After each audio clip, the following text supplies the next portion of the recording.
As a Haruki Murakami fan, Banana Yoshimoto's writing exists in strange contrast to Murakami's. Haruki Murakami has become the poster child for surreal, meandering narratives that appeal to a certain type of lonely person. Banana Yoshimoto, in some ways, fits that bill to a T, and yet the feeling of reading a Banana Yoshimoto book is entirely unlike a Haruki Murakami novel. While appealing to some of the same feelings inside us, Yoshimoto's writing has a tenderness and melancholy that taps into something that Murakami's writing doesn't generally operate in. When I think of Banana Yoshimoto, I don't think of a super frog saving Tokyo, Johnny Walker skinning cats, or any of the other uncanny violence that occurs throughout Haruki Murakami's work.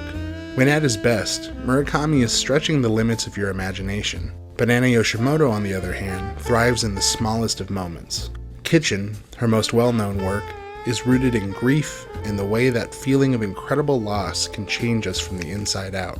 It's also about how when we reflect on past eras of our lives, we are often reminded of the small moments that exist in between the Big Bang-sized events that come to define us.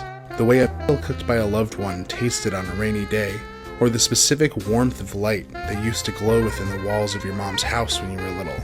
These feelings are ephemeral and taken for granted in the time that they come to pass. And yet, as the years go on, there are times when these feelings emerge from deep within ourselves, as vivid and real as they were when they happened. To be clear, I am not here to bash Haruki Murakami, or suggest that one author is better than the other. If anything, I don't think I would have ever stumbled upon Banana Yoshimoto's work were it not for Murakami. I don't think it's uncommon for a fan of one to be a fan of the other, and there are more concrete reasons for that, aside from them being literary contemporaries from the same country.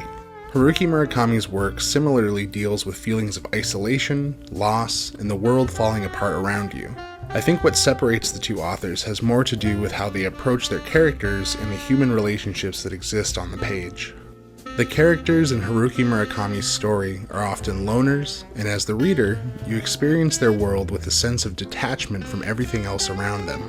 It is a common criticism that Haruki Murakami's work often leaves a lot to be desired when it comes to how he writes women.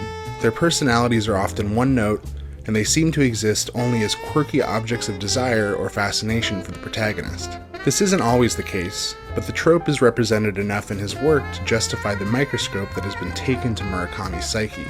However, the flimsiness of Murakami's female characters isn't some sort of outlier within his stories.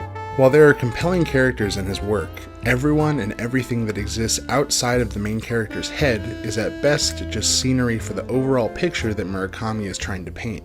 The signature feature most of his work is known for is the otherworldliness that permeates the entirety of his stories, and having these detached, half-human characters lends itself to that intended feeling. On the opposite end of the spectrum, Banana Yoshimoto's characters feel so real that they might as well be in the room with you. Her stories feel like dreams, but not the kind where you're flying or in a fantasy land. Banana's dreams feel like your mom coming back from the afterlife to tell you she loves you, or having a conversation with a friend you lost touch with years ago. Her stories are melancholic and romantic, and the problems that the people in her books face feel tangible and real.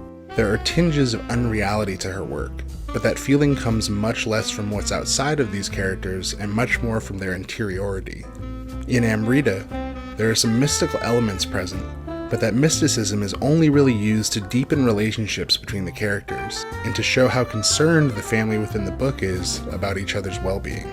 There's love within these pages, and not a fickle or passing fascination, but an undying and eternal bond that ties you to the people who matter in your life. In her words, love is the kind of thing that's already happening by the time you notice it. That's how it works, and no matter how old you get, that doesn't change. Except that you can break it up into two entirely distinct types. Love where there's an end in sight, and love where there isn't. If you have ever lost someone, or have been in a place that you feel you'll never get out of, you should read Kitchen.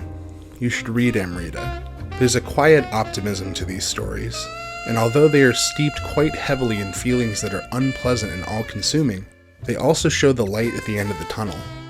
If you're a Murakami fan and want to try something different, I can't recommend Banana Yoshimoto enough.